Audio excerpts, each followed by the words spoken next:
Everybody teach what they teaching. You claim that you have truth, but ain't practicing what you preaching. Come around calling me bro. When I needed you, you went ghost. Don't try to get too close, or you just might get exposed. That world mission society had me locked down in my soul. And I'm not. What's up, everybody? I'd like to welcome all of you back to another episode of Defusing the WMSCOG. And today, man, we got a special guest in the house, man. All I can say is this guy right here, he's a stand-up guy. I know him from in the time that, I've gotten to know him since he's been out of the cult. And I just gotta say, like, man, I got nothing but good things to say about you, bro. Like, legit, man, I salute you, bro. Ain't too many real ones out there, bro. And I gotta say, you're a solid friend, bro. Good guy, and Appreciate it, man. I'm looking forward to kick things off. So, man, without further ado, bro, go ahead and introduce yourself. All right. First of all, thanks, Edgar, for having me here, man. It's a full circle moment, right? Yeah. So I'm really glad to be here. I'm really glad to share my story. So my name is Mo. I'm from Bakersfield, California, and I was pretty much in the cult since March of 2017. So roughly a little over 8 years. Okay. Yeah. 8 years, man. Yeah, and Cali, Yeah. bro, we've been seeing a lot of movement in Cali, man. Yeah, man. That's where it started, and thankfully, that's also where a lot of people are exiting. You know what I mean? And Right. and I'm looking forward to getting into that too. Yeah. But like always, man, let's take it to the beginning, bro. Like, how did you end up joining this crazy cult, bro? So it all started through my wife that I'm still married to, thankfully, right? Yeah. We ran back into each other around like I want to say like the end of 2016, right? We've known each other for years, but we were kind of like on and off. But we ran back into each other at the end of 2016 and we went on a date.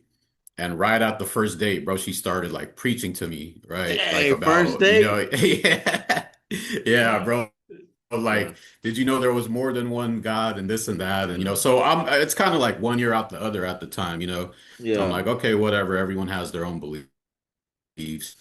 Long story short, she's kind of like inviting me, not really like forcing me, but she keeps telling me like, come by for a study, like you have nothing to lose. So yeah, well, I'm talking to her and she's cool and whatnot. So I end up going for a study. And I noticed the love bombing right away. As soon as I walked in, everyone had these big, like smiles on. And even during the study, people are passing by the study room and like waving with a big smile, like looking excited. Yeah. So, mentally, like that type of stuff gets to you, Yeah. because you're thinking like, man, like everyone's so nice and like psychologically, they say when you get love bombed, like without you even saying the words in your head, you automatically think, oh, this is where I belong. Like your conscience feels that, like, oh, I belong here. Like look how everyone's treating me, everyone's serving me. And, Yeah. some might see it as weird, but most people, they say, look at it and think, man, I belong here, you Yeah. know. That's a good So point. That's a good point that you bring up, bro, because like, I hear so many people talk about that, and sometimes I wonder to myself, like, man, if I would have known what I know now and looking back at it, it's kind of like a get out moment, right? Like the movie, right? yeah, Everybody's looking at you right. creepy. It's like, yo, I gotta get out of here. But Right. when you're not expecting it, or when you don't know what we know now, and you're just brand new, you're green, man, it feels good. And Yeah, definitely. if you don't if you're not used to that, or you're looking for that, man, like you said, bro, I mean, it's like the perfect storm. So Perfect. Yeah. it's pretty cool how you broke that down. But yeah, so you get the love bombing, man. And after that, I'm assuming that's all she wrote, man. How many studies did you have to study before you cracked? So honestly, bro, look, I kept studying, like in the surprisingly, right? I kept studying until about March of the following year. So from November to March. So Wow. about like what, 6 months, Yeah. right? So I kept coming, bro. Like to be honest, I had a lot of questions, right? Because in my head, thankfully, right, even though I still broke at the end, thankfully, like I was still coming with questions on my notepad every day. Because I'm thinking, if you guys want me to join this because it's the truth, there's nothing else like it, this is it, then I want to be sure, Right. and I told my wife this too. But again, for every question, even if the answer doesn't make sense, they have an answer, right? And they always say, let's see it in the Bible. We Mhm. don't depend on men's opinions. Let's see it in the Bible. Especially the teachers I was studying with, they would always say that, like, I don't want to use my own words. I'll show you through the Bible. Yeah. So me not having too much knowledge of the Bible at the time, I'm thinking like, well, he just answered my question through Numbers or through Matthew or Luke, like the Right. answers there, and I'm just unfortunately I'm just looking at what they show me. I'm not reading above and beneath it, Right. so I'm just going for that. And it came to a point where I just ran out of questions, bro. And I was like, okay, well, you guys got me, Yeah. you know. So it's funny too, because about 3 months in, everyone started calling me brother. They started calling me Mm. Brother Mo. Yeah. So the overseer at the time told them, he was like, don't do that. If you do that, he's going to get comfortable and Get not feel the baptized. importance of one. Yeah, he's not going to see the importance of it. So just That's call him crazy. Mo, you know. Yeah, so I noticed they went from brother and then they switched back to Mo, Yeah. So yeah, it came to a point where I was convinced. That's when I texted my wife and I was like, yeah, I'm ready to do it. So Yeah. that was like March 12th is when I finally like sealed the deal. Okay, so I Yeah. got a few questions for you, man, right off Yeah. the bat. But before I even get to those questions, I'm just thinking of what you're saying about that overseer, bro. They're so clever because, like, even Yeah. through that, you could feel a little bit more pressure, or even if you were on the fence, that could have been like a little push to the direction of getting baptized because it's like they give you something, right? Oh, brother, Right. brother, my brother. Then all You're of a right. sudden, what's up, Mo? How you doing, Right. Mo? And you're like, Right. you know what I mean? Yeah, like So what it's happened? yeah, it's very clever, sneaky, bro. Now that I'm Yeah. thinking back at it, but my questions are, if you don't mind me asking, like, what was the religious back? Did you have a religious background before entering the cult? Like, because I want to know your mindset before you came into the cult, because you said you had all these questions. So I'm Yeah. wondering if that's tied to it. And then also, what kind of questions were you asking? So mainly like my family, I grew up in most of my family's Muslim. Okay. Yeah, we have a Muslim background. So I grew up, listening to, different things, how to pray and, stuff like that, right? Like the common stuff. But I was never like really full like into it. It's kind of like just how some people are just Christian by name, like just Yes. because their family is, or Catholic just because their family is. That's kind of how I was. So for me, I was always open to new things, Okay. So my main questions were revolved around Jesus Christ, because in different, like in the Muslim faith, similar to like the Jewish faith, like they believe Jesus was a prophet, Right. right?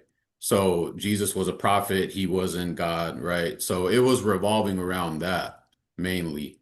And just other than that, bro, to be honest, it was just little stuff that I was hearing.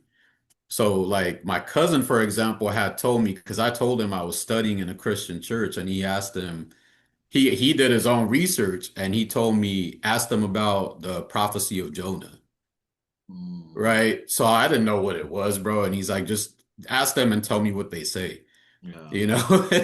So I was like, okay, so I asked about that, and then the main thing I was concerned about after that was second coming. Because I feel like I understood like the Jesus Christ part pretty quickly, Yeah. because I'm like all the prophecies line up.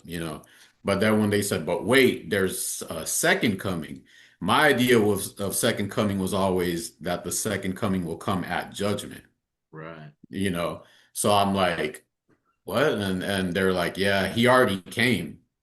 He came a long time ago and he's not here anymore. And I'm like, whoa, wait, okay, Like, you gotta, yeah. yeah. So now I'm like, okay, now we got to start over.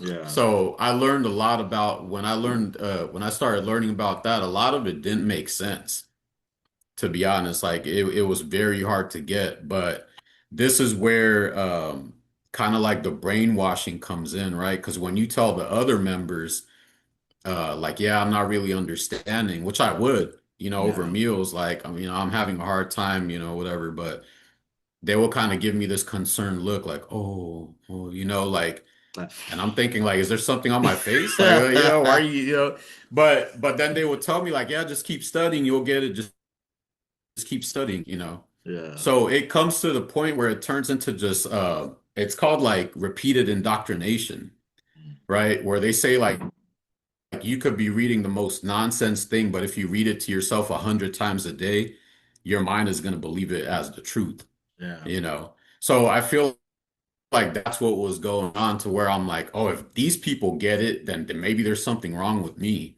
Yeah.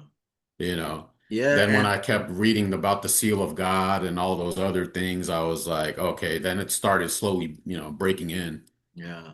And Yeah. it's pretty fascinating, man, when you think about it, because it's like they know what they're doing, right? So it's like they're hitting you with all these studies, and you even mentioned it. One of them, Seal of God, which is very, very like highly focused on World War III, judgment, execution, you know what I mean? Like all these things. Yeah. And like you said, that's a pretty interesting point when you brought up like the pressure that you're getting, from the members, right? And so we don't notice it at the time because we feel like we found our clan, right? And so we want to Right. fit in. But when you're being real and you're like, man, this doesn't make sense. Like, but you hear everybody either, like you said, like giving you the worry look, or like in some cases, I remember we used to when we would see situations like that, even if it, like even in me, bro, I was in there for over a decade, and sometimes I'd hear something, I'm like, man, that made no sense. But then you're sitting Right. in the table and it's being brought up, and you hear other leaders or members, and they're like, yeah, it made perfect sense. You're Right. not going to be the one that says, no, it doesn't make. You're going to, Exactly. Yeah. everyone just goes with the flow. And it's like you Yeah. shut your brain off. And I forgot, I brought it up in a Red Flag Friday episode, but I can't remember what it was called. But they did an experiment like that on people, like where it's like peer Yeah. pressure, you know what I mean? And it's like, Yeah. if you can literally lie to someone, and like I think in the experiment they made a line that was like they Oh yeah, made a the series Ash of lines. experiment. Yeah, the Ash Yeah. experiment. They Mm-hmm. made a bunch of lines. One was different than the rest, and then they lined all of them up. And they're like, the rest of most of the group is actors, and they're Right. being asked like, do they all look the same or something? And everybody's Yeah. like, the actors are like, yeah, everything's the same. And the one Right. guy who's not an actor, he's like, at first he's like he wants to fight it, but because everybody is saying that contrary to what he thinks, he Yeah. slowly starts to conform to that. and Mm-hmm. and so it's the same thing, like Yeah.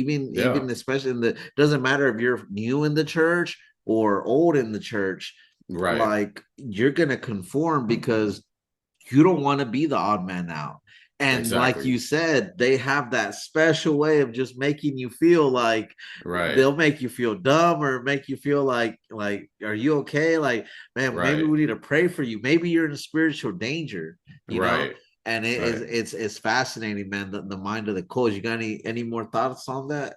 Yeah, it's crazy because like the Ash experiment, like you brought up, it shows you that people will conform very fast, right? So if you're in a group of people and the group of people is saying 2 + 2 = 5, you don't want to be the guy, even if you're right. Yeah, You don't want to be the guy to stand up and say, you guys are dumb. It's 2 + 2 = 4. right, When that happens enough, you automatically, your mind just submits, bro, and you just think like maybe they know something I don't know. You start right, second guessing yourself. And then another thing with the members too is these members aren't professional manipulators.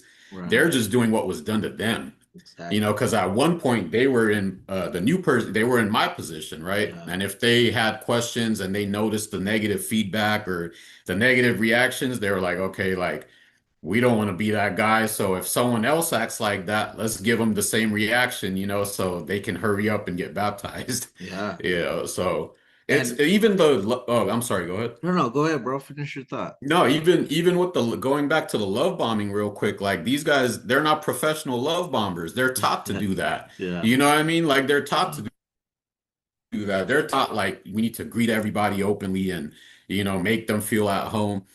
And there's nothing wrong with that, right? We Yeah. need more of that in the world. We Yeah. need people that smile and serve each other and help each other out. Nothing wrong with it. Yeah. The problem is the intention behind it, Yeah. right? What's the intention behind it? Yeah. I could kiss up to my wife all day and at the end of the day say, "Hey, can I borrow $200?" Like my intention was crooked from the beginning, Yeah. right? I'm trying to Yeah. get something out of her, Yeah. but if I'm just being nice to be nice, then there's no problem with it. So Yeah. that's the problem with places like this is with World Mission Society and these other cults is they have a very they have an intention behind it. Yeah. It's not just to make you feel good because we see they don't make you feel good when you talk against them, Yeah. right? So Yeah. so Yeah. it's not out of the goodness of their heart. It's they're doing it for a reason.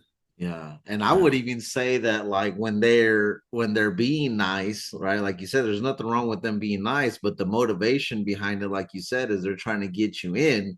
Right. I know what they're gonna say is no, we're just genuinely nice. No, bro, you're not, Yeah. because I guarantee you the newer members are the ones who get the love bombing. There's a reason why Right. you get love bombed in the beginning. Once Right. years pass and you're a gospel worker and things are expected of you, go ahead and miss a Oh Sabbath. yeah. Start tithing. Let's see how nice they are once you start doing Yeah. stuff like that. You know what I mean? Yeah. I got to see both ends of that. I Yeah, got to see that, and then I got to see the complete opposite where like in our group text, for example, we had a group text with our specific adult group. And the times I would say like, yeah, I can't make it today. I got to take care of my brother, who is disabled, or my wife is pregnant. I have to take care of her. Everyone will give a thumbs down emoji. So, yeah. so it's That's like no crazy. regard for what you got going Yo, on. so Yeah. hold on. You act like you actually said that and they thumbs Oh downed yeah. it? Yeah. Bro, Yeah, they're that's aware wild, of, man. and a lot of times I would just sometimes I would mention it. Most of the time I would mention it to my group leader, personally too, just Yeah, so it's not all out there, but I will let him know too, like, hey, this is what I got going on or whatever. yeah, And the people they say are from Babylon or are spiritually dead, those are the people that I got the most love from when yeah, I needed the support. Hey, do you need anything? Does your brother need anything? My physical family, yeah, you guys need anything, feel free to reach out. We're here for you. And then come these guys who are supposed to be like your true family, right? yeah. And you tell them, yeah, I can't make it today, man. You get a thumbs down emoji. It's crazy, bro. Bro. Crazy.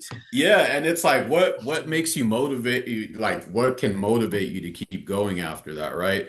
You got to justify it in your head. You're like, well, it doesn't matter. People are going to be people. I'm going for father and mother. Like, Yeah, you justify it in your head to keep pushing. yeah, It's like being in an abusive relationship, bro. yeah. To be honest, like my wife said that just the other day. She's like, it's the same as an abusive relationship. Yeah, bro, it's toxic, man. Yeah, And very toxic. even not to bring up the Ash experiment again, but like even I was thinking like when we're told, when we ask her, I remember many times like having questions and the leaders telling us, we'll study about that next time, right? Yeah, Or yeah, you need to study Father's book. The answer's in there, stuff like that. You yeah. hear something and so many times that you start saying it, Right, and even if you know that there's no answer, that becomes the answer, right? We'll study right, about it next time. You know what I mean? right. Or brother, it's in the green book, study the green book. And I'm just thinking about all that, man. And it's Yeah, just like it's so weird. It's so weird. Like when you're in that world, you don't notice those things, right? yeah. You And like don't. even like, when you said like when you were speaking about how the brothers act, like even thumbs down in your message when all you're saying is you want to take care of your wife, and this is supposed to be your family, right? And you said Your that real your family. real family, Yeah, and we even hear all the time people are like, man, the Babylonians quote unquote that because the WMSCOG tells you to treat everyone that's not in the church as Babylonians. They're the Right. ones that really have the love. So it's like that's what's going on. That's weird, Right. right? And then it makes me think even of Zangyo herself. Like Zangyo herself, she's supposed to be, you know, even there's new songs where they call her the mother of love, right? And Right. mother's love. I remember this, what was it? Mother's love that has been hidden. Hidden. I'm Yeah. like, man, that thing must be really hidden because Right. bro, let me tell you something. Like, I never seen it. bro, for real, like they need to change those lyrics. Like mother's love that's non-existent. I think that Right. that should be more accurate because, like, when I think about it, like she's supposed to be our true mother. Right. But when I think of my true mother, my mom, like if I'm with her, she's good, she's happy. But even Right. if I was to go against her, even if I was to say something bad about her, you know what she's not going to do? She's not going Yeah. to hate me or retaliate or Disown treat me any you. different, disown me, right? None, cut Right. me off, none of Yeah. that, right? Right. And when you see Jesus in the Bible, right? When you see God the Father in the Bible, no difference either than that, No. right? It's No. always accepting, right? But when Yeah. you look at Zangyo, who's supposed to be the true mother. Let me give you an example. Michelle Cologne, right? When Right. Michelle Cologne started to speak out against the church, remember, Michelle Cologne was in the church. She's a daughter of Zangyo quote unquote, Right. right? Right. What did Zangyo she delivered a sermon. I read it. I read it on one of my interviews, or it was a red flag. I can't remember. And it said that Oh, I think I saw that one. the slant. You said what now? I think I saw that You one. remember Yeah, that that one? episode. Yeah. It said the slanders will be destroyed, right? Yeah. Like she's praying, she said, I Praying to pray to Father. Father for the Hmm. slanders to be destroyed, right? Yeah. Everyone's speaking Yeah. out. So we know she did that because of the trial that was going on with Michelle Cologne and like everything that's going on. And even recently, General Pastor did another sermon where pretty much saying, like, kill the betrayers, Stone them to death. stone them to death. Yeah. And I'm just thinking, like, this is the type of love that they're advocating, that they're trying Yeah. to convince the members that this is the most loving organization. Because when you see them on these videos and on these social media accounts, it's like, we love, but they don't see what actually happens on the inside, man.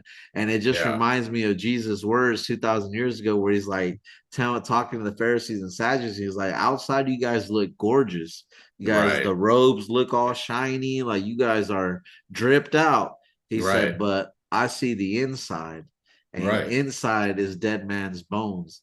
And it's just Yeah. really, really humbling to really like let's take a step back for a second and really like think about what's actually going on in that organization. And I can't help but feel sorry for them. Um, Yeah. but No, definitely. but that being said, Mo, man, we've talked a lot already, man. But let's go ahead and Yeah. get into your story, bro. Like when you got baptized, you came in church, the love bombing. Like, take me through that whole episode. Like, how was the beginning, bro? Like, anything that stands out to you? Like, It was honestly, bro, it was pretty normal. Like in the beginning, I was going, I had gotten once I got involved, I was, doing good. I had gotten into full blown like brainwash mode, and now I'm just listening to the educations and saying amen and writing, taking notes. And then like I want to say about 4 months in, my mom passed away because she was battling cancer. So man, when she passed away, I kind of fell off a little bit. I fell off and just kind of got distracted and started working and a lot more and keeping myself busy. Um, and then after that, I got back in. I got back in. At the time, there was an overseer. He's still in California now, but uh, at the time, I thought, he had good intentions because I would catch a service here and there, and he would come chasing after me and be like, "When do you have time to study? Like I can come to you." yeah, So he broke a lot of stuff down for me and made me feel like really like loved. he was a really cool guy. So he made me feel real loved. His wife was the same. They had a daughter. So they kind of understood, like the regular schedule that parents have.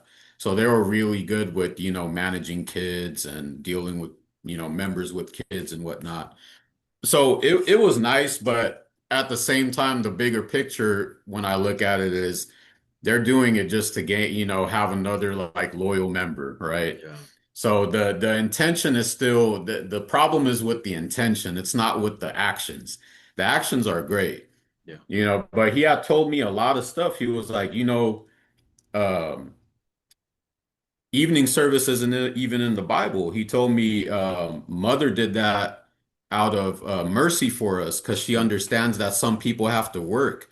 So she pretty much created an evening service for those that have to work so they can at least catch the last one, you know. So I told my wife about this too because I caught what he was trying to say, but I'm like, wait a minute. Like the main thing that stuck out to me is why are we doing something that's not in the Bible? I thought this was all Bible based. Yeah.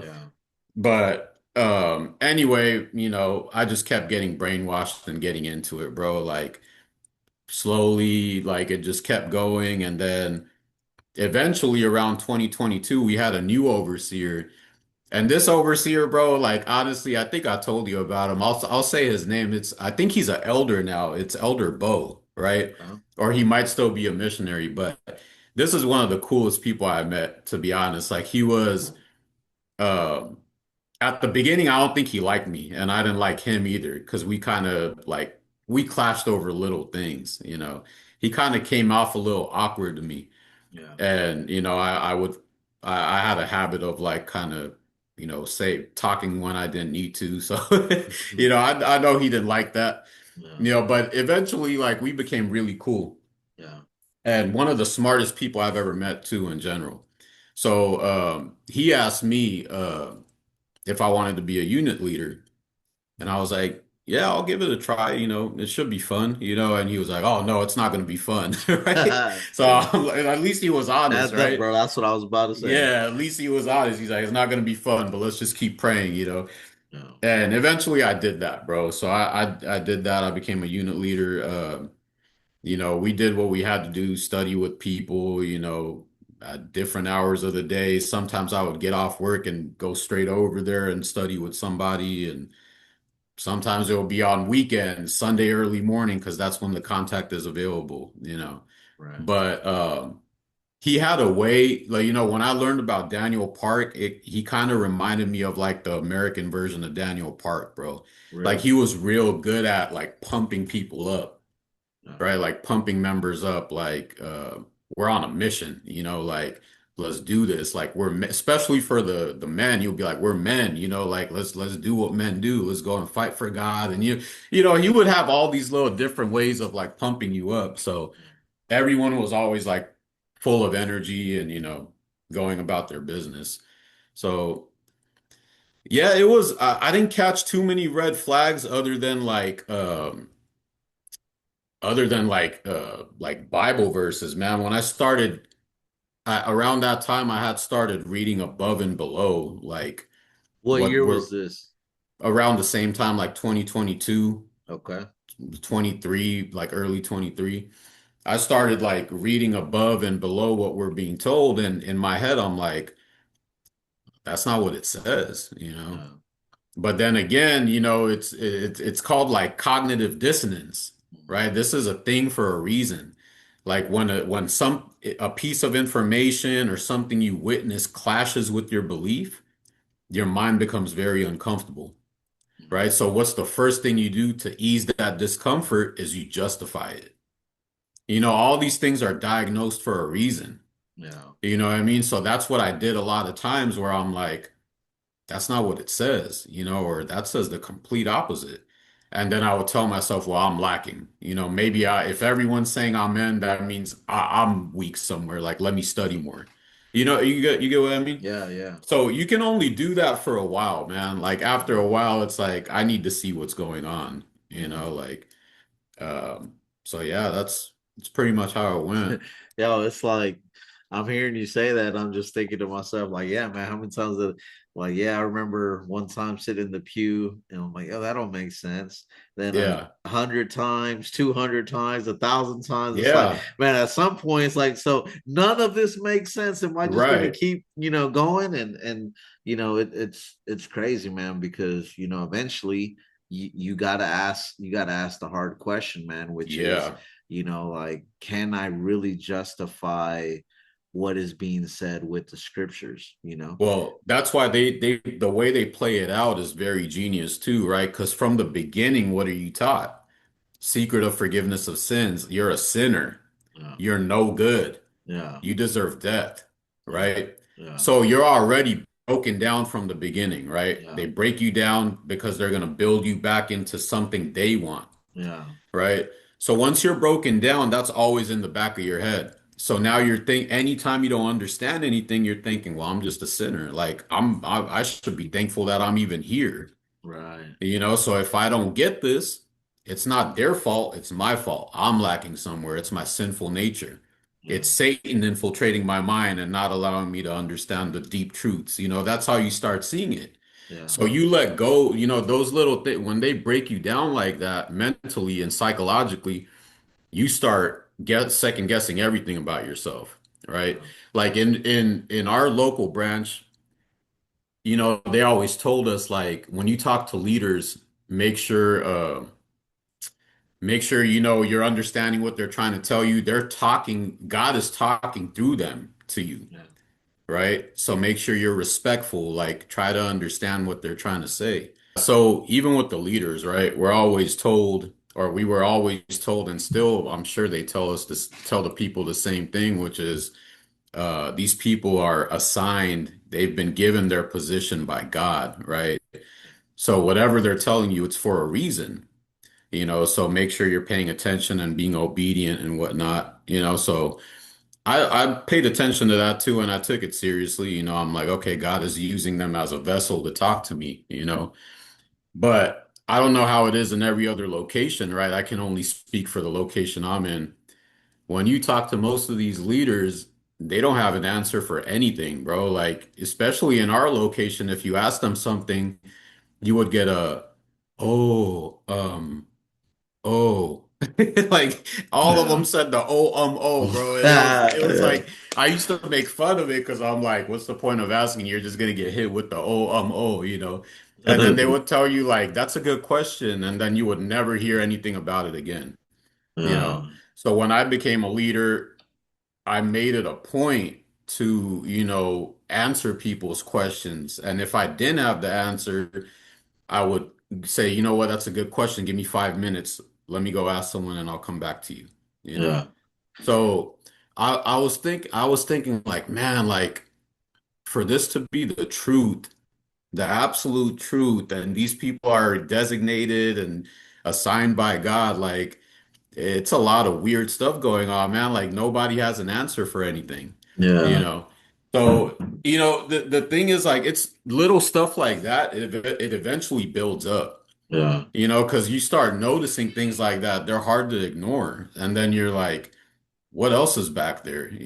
Like yeah, your curiosity, your instincts start kicking in, and you're like, there's something's fishy, bro. Like, am I being told they're assigned by God just so I can remain obedient and not use yeah, my own brain and not question or yeah. what is it? You know what I mean? Because for example, around 2023, no, 24, we were planning to move to Texas. This was our original plan. Okay. And my group leader and then my wife's group leader too came up to us and they said it's not God's will for you guys to move, you know. So Oh I'm man. thinking, yeah, so in my head, my first instinct was like, well, I didn't tell him this, but I'm thinking like, so God came and told you that, Wow. or like, how do you know that, Yeah. They were like, yeah, it's not God's will for you to move. And I'm like, okay. And unfortunately, me and my wife, we ended up listening. Yeah. We were like, why take a chance? We're in the truth. Like, if this is the message being sent to us, let's not cancel it all the way, but let's delay it. Let's, put it on the back burner for now and see how everything plays out. You Yeah. know. So but to have the nerve to tell someone what to do with their life, when there's so many holes in this doctrine. If they knew, they would, Yeah, they would think twice before speaking words like it's God's will for you not to yeah, move. Unfortunately, they don't know what's going yeah. on back there. Yeah. Um, And I'm just thinking in my head, like, what would have happened if you would have said, if you would have asked that, well, how do you know? You know what I mean? Or if you would have followed that right, up with, well, is it God's will for me to give you $100 right now for the church? Right? right, Like, right. it's so crazy, man. You know that this church is gonna do whatever benefits them, whatever Yeah. benefits them equals God's will. Whatever Oh, doesn't yeah. benefit them equals not God's will. It's as simple as Exactly. that. If it Yeah. benefits them, it's God's will. If it doesn't, it's not God's will. And it's sad because, like you Yeah. said, it deterred you from, moving. And I'm pretty sure you had a good reason for moving, Yeah, definitely. and who knows what would have happened if you would have moved. And these people hold people back so many times that it's crazy, bro. And you Yeah. know, I am curious, to ask you this because you came in during the 2017. So, Right. like during that wave, did you catch any like end of the world type stuff? And if so, can you talk Oh, a little bit yeah. about that? Yeah, from the beginning. It was Yeah, from the beginning. They didn't give us any direct prophecies like the 2012 and other stuff, but the idea was always there, like the world can end any day. yeah, So that was mentioned in almost every sermon, every video, like it still is. You yeah. know, like this is getting ready to be done. So you came in at the perfect time, Bro, That's that's kind been of used. yeah, that's kind of the Man, message we're all given, right? Like, yeah. um, you came in at the right time. It's about to go down any year now. Father's coming soon, the famous words, right? The famous Old quote. reliable. Yeah, yeah. Father's coming soon. Like, just stay faithful. Just be patient, keep pushing. You know. So that too is like, when I started studying cults in general, Yeah, I was like, it gave me a chance to really zoom out of just World Mission Society, and I was like, damn, like all of them use the same thing. yeah, All of them use that exact same thing is the world's about to end. Like you got to trap them with fear, right? The yeah, world's about to end. You're here for a reason. yeah, So stick around, because you don't want to mess anything up. yeah. So automatically people are scared. People get scared of stuff like that. When I was showing a Passover video before I got baptized in the video, it showed all these natural disasters, bro. Like, I don't know if they still have that video or not, but it was showing floods all over the world and tsunamis and all this crazy stuff. And then it goes into like, I might not remember it correctly, but it was like these people would have been protected if they had the seal of God. What is the seal of God? Then they get into all the verses that support it. Was it by But chance any of the old UCC space videos? it could have been, yeah, it could have been the Okay. UCC ones. Did it Yeah, have because the I one with know. the lady on the Terminator 2 Judgment Day scene where she's on the fence? Yeah, yeah, Okay, yeah, yeah, I got yeah. that I one. I remember still that. got that one, Do man. you? If anybody wants to check that out, hit me up, Yeah. man. I got the plug on those old horror flicks that they used to show us, man, which is crazy, bro. Yeah, Like yeah. they No, were really definitely. showing this to kids, man. Like, and Yeah, even us, bro. Like at the time, we were kids too. right. In that place when they came and found us, man. And it's like it's so crazy, bro, because it's so Yeah, fear driven, like you said, and all these cults are so similar, bro. Like, and just hearing you say it's crazy to me because I came in 2010, and I remember hearing what I heard, but we're hearing the same stuff. It's just they're yeah, they're just they're just plug and play different prophecies, but it's still the same old reliables, right? Like Father's coming soon. Did yep, you ever hear the I can hear Father's footsteps? yep, You know what I yep. mean? Like Yeah, it's the same stuff, man, yeah, bro. It's the same exact thing there's actually a thing for that called the fog method, right? Okay. Where the fog is an acronym for fear, obligation, and guilt.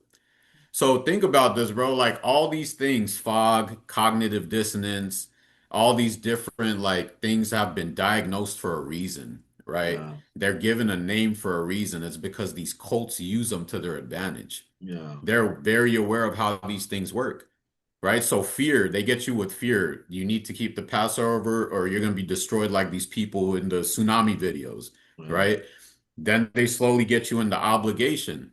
You know, they show you those father sacrifice videos, the what are the videos about heaven, the mother sacrifice Heavenly video. plays and yeah, all that. Yeah, the Yeah. mother A sacrifice day in the videos. life of mother. Exactly, right? So they through those videos, which are obviously like now I know it's all made up, right? But through those videos, they make you feel a sense of obligation, right? Like God came to the earth, God Himself, herself came to the earth and are doing all this hard work, did all this hard work, walked around with bloody shoulders, you know, crying for us. Now you feel a sense of obligation. Well, let me do my part too, right? Yeah. What do they want us to do? Oh, they just want us to preach. Let me go. I'm obligated to do that for them. You Yeah. know what I mean? And that automatically gets you through the third part of the acronym, which is G for guilt, Yeah. right? Now, if you don't do it, you start gaining a sense of guilt. Yeah. Like, man, I am a sinner. I am a horrible person. They were right. I'm Yeah. being lazy. I'm picking my sleep. Bless you. Thank you. I'm picking my sleep over doing the gospel work. You know, this isn't the only organization that does this. Like when you look at the bigger, Woo! bless you, My they're bad, hitting man. today. No, you're good. Yeah. But yeah, when you look at all these organizations, bro, they function the same exact way. So when I started seeing that, it really gave me an idea of like this isn't anything special. Like they're doing the same thing. They're following the same template, right? The template is broken down, it's written for you. All they're doing is copying and pasting Yeah. and adding their own little twist on it, you I know? would I would like to think that ahnsahnghong one day walked into like a thrift store in Korea and found a book that said how to start a cult for dummies, and he's Right. just like, you know what I'm saying, like, Right, just went let's off get of it, it. you But know. you know, around the time when he started, that's when a lot of these cults started in those parts of the world. You Yeah. know, because with all the stuff going on with Japan, with all the poverty that they were facing, Korea was like a third world country. Yeah. So they kind of capitalized off of that, even though they did it to their own people, you know, everyone's looking for hope in moments like that. Yeah. You know, that's just how we are, right? When our loved ones pass away, when we get sick, we turn to God right away, right? Yeah. Like God can help us. Only God can get us out of this. Yeah. And they took it upon themselves to call themselves God, you know, and Yeah. and play that role and abuse it, you know, Yeah. and they continue to abuse it till this day, Yeah. unfortunately. So Yeah. yeah, it's crazy, man.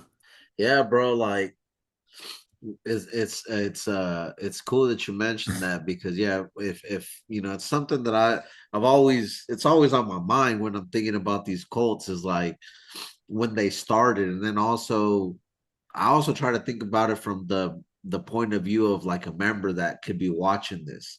And Right. because I remember I used to be like, yeah, Colt started all around that time and Father's time, and they also started in South Korea. Why? Because that's where the true light came. Yeah. That's where the real Christ came. Right. Then I came to realize it wasn't just Korea. It Right. wasn't just China. It wasn't just the Eastern countries. It was It was everywhere. everywhere. Yeah. It was in the United States. I mean, there was false Christ even in the time of Jesus Exactly. 2,000 years ago, Yeah. right? Yeah. And so it's that the way the WMSCOG taught us, it lingers in our mind, right? And it messes with our minds. But when you really start to look at it, like, it's really fascinating to understand that cults have been around forever. That Yeah. is exactly why the church consuls existed. When you actually study serious church history, I'm not talking about WMSCOG members. I'm not talking about your evidence book. Throw that thing in Right. the garbage. That thing is trash. There's Yeah, a that thing reason is why they heavily stopped selling it. manipulated. Yeah. That thing's got things in it that's already been debunked. You know what I mean? Right. Like, That's why they um, don't bring it out anymore. yeah, bro, I'd be Yeah. ashamed to bring that thing out, Yeah. man. Like, but that being said, those if you really do a serious study on like early church history, you find out that these consuls were held because there was a lot of people trying to start their own stuff. You know what I Yeah. mean?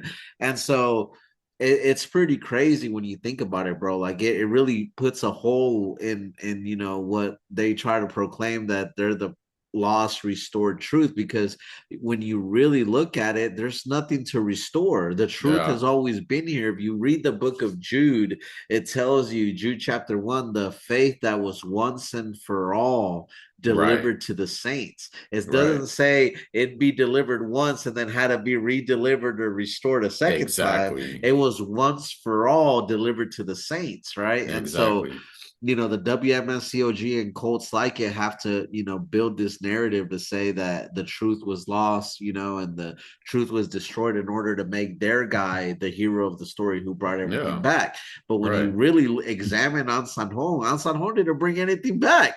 Anything He that he taught wasn't original to him. he Like, hit the copy and paste button on that's all most he of that did. stuff, man. All he did Yeah. was take from Ellen G. White mostly, and Yep. everything else Herbert that he, Armstrong. yeah, Herbert Armstrong, and the list Yep. goes on. Yeah. But if you really do like serious research on even on San Hong, you'll understand that he was mostly heavily influenced by Ellen G. White and the Seventh Day Adventist Church. Yeah. I mean, I've talked about this before. I mean, the even the feast. A lot of WMSCOG members are going to be surprised to know that the Seventh Day Adventists also talk about the feast. When I Right. was taught the seven churches study, they always made it seem like the Seventh Day Adventist Church didn't want anything to do with the feast and Passover. That's not true. The Seventh Day Right. Adventist Church is the one who actually probably taught ahnsahnghong about the feast in the first place. Right. They also focus on the sanctuary, the Mm-hmm. holy place, and the most holy place. They Yep. focus on the Sabbath day. They focus on Jesus 18. entering the second time Yeah. into all And that stuff. Even Daniel 2 and 7. Daniel 2 and 7, Yeah. Revelations 13. They focus on the Great Disappointment, right? Which is Yep. was 1844, but they call it what was it called? Something the investigative judgment. If Right. you Right. look at, a lot of Seventh Day Advent or any World Mission Society Church of God member watching this, or people that might know a little bit about the Seventh Day Adventist Church, if you ask them like what's their core doctrine, they might tell you it's like the Sabbath day.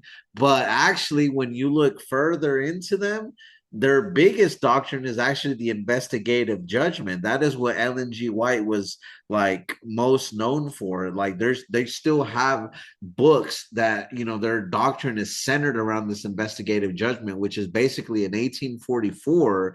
That is when God began to do his like investigative judgment and basically find out to see who's really God's people and who's Right. not. Doesn't that sound familiar to the Yep. World Mission Society Church of God, and Yeah. how we were sinners who got kicked out of heaven, and right now we're basically being investigated to see if we were Yeah. actually the purposely went against God in heaven, or if we were not. Well, where did that Yeah. idea come from? From Ellen G. White. And then it's so crazy because when you really think about it, even Ahnsahnghong says himself, Ellen G. White didn't know all the truth, right? She was lacking, but nonetheless, she was, in the eyes of Ahnsahnghong, she was still a true prophet. But Yeah. why would she be known as a true prophet by Right. Ahnsahnghong? Because he can't say that she was a false prophet, because then people are going to say, wait a second, so you were following a false prophet? Exactly. You know what I'm saying? So Exactly. you Yeah. have to make this lady a true prophet, but wait a second, there's a problem with that. She's not. She Right. lied. She lied about a lot of things. So She when had you many failed prophecies too, didn't she? exactly, And she's mentioned up and down in the Green Book. Yeah. bro, she's as crooked as they come, and like she Yeah. comes up with this. She says she sees revelations from God about this investigative judgment, but where did she get that from? Exactly. From William Miller and the Yeah. whole 1844 movement, right? And Yeah. so it just shows you, back to your point of like how what was going on during that time. Really, William Miller started this whole movement, and he said second coming Christ has to appear at this time because of this prophecy. But who checked him on that? That prophecy Right. is not true. Right. 1844, that has nothing to do with it. Right. So he came up with that with his calculations. Then it doesn't happen. He looks like a fool. But what happens as a result of that is these people take that and they say, because they're followers of him, and they build entire cults off of this. So the Mm-hmm. Seventh-day Adventists rose from the ashes of the failed prophecies of 1844, Yeah. right?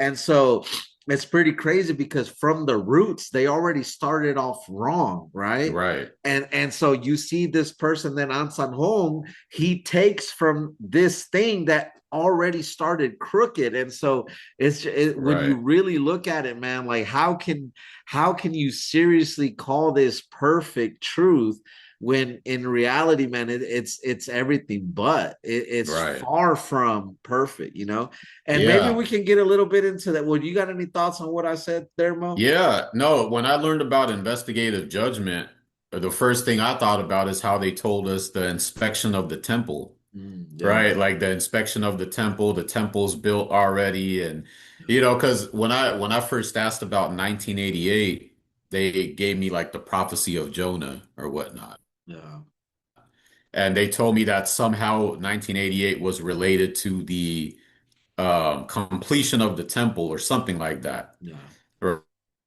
Right? Or no, I'm sorry, not 1998, 2012 yeah, was the completion of the temple. And after now we're just in an investigation period to yeah, where we're seeing if all the little, screws and nooks and crannies and pieces of the temple are gonna stay, are they gonna hold up? If not, then they gotta be replaced. Right. So we're pretty much the temple. yeah, Right. So we were told in a way where it's like, make sure you pass the inspection, okay, because we're in the inspection period.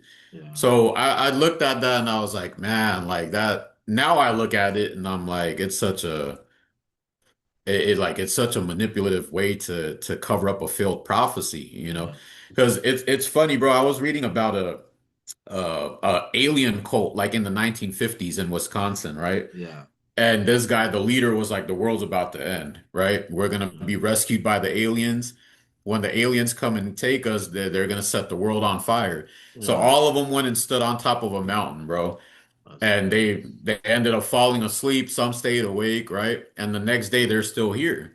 Yeah, So the leader said, and this reminded me of World Mission Society, bro, because the leader said the aliens noticed they had so much faith, the members had so much faith to come and wait to be abducted on the mountain that they decided to spare the earth for a little wow, longer. Yeah. So I was wow. like, man, who wrote that? Ahnsahnghong wrote that for them or what?